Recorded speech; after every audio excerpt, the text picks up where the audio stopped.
UP Fighting Maroons kontra sa Adamson Soaring Falcons. Kabang-abang nga dito ang debut game ni Lebron Lopez para sa UP ngayong season ng UAAP. Kinapos nga ang UP noong last season kung saan tinalo sila ng Ateneo sa championship game. Sa first quarter ng laro ay slam dunk kagad para sa import ng Adamson.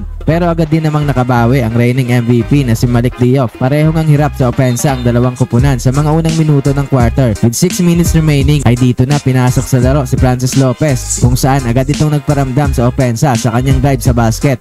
With 4 minutes remaining sa quarter ay nagkaroon ng slam dunk si Lebron Lopez sa fast break dahil sa kanyang steal kung saan nag-push up pa ito pagka-landing nito sa sahig. Naging maganda nga ang opensa ng UP sa kalagitnaan ng quarter kung saan umabot pa sa 8 points ang lamang ng UP pero naibaba pa ito ng Adamson sa dalawa sa mga huling minuto ng quarter. Pero patapos ang quarter ay naipasok ni Harold Alarcon ang kanyang Hail Mary shot mula sa court ng kalaban. Natapos ang first quarter sa score ng 16-11, 5-point lead para sa UP. Sa second quarter ng laro ay 3-point basket kagad para sa Adamson. Under 9 minutes remaining ay naitabla na ng Adamson ang score sa pangunguna ni Manzano. Naging back and forth nga ang opensa ng dalawang kupunan sa kalagitnaan ng quarter.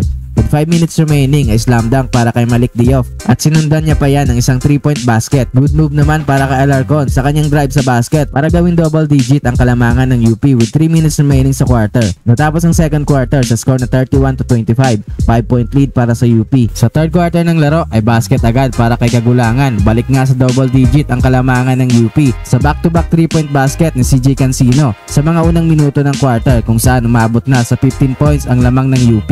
With 6 minutes remaining ay nagkabanggaan ng ulo si Kagulangan at Manzano kung saan pareho silang nagkaroon ng sugat sa ulo. Mainit pa rin nga ang outside shooting ni CJ Cancino sa kalagitnaan ng quarter. Naging maganda nga ang naging depensa ng UP sa mga huling minuto ng quarter kaya hirap din talagang makahabol ang Adamson sa laro. Natapos ang third quarter sa score na 48-35, 13-point lead para sa UP. Sa fourth quarter naman ng laro ay 3-point basket agad para sa Adamson para ibaba sa 10 ang lamang ng UP.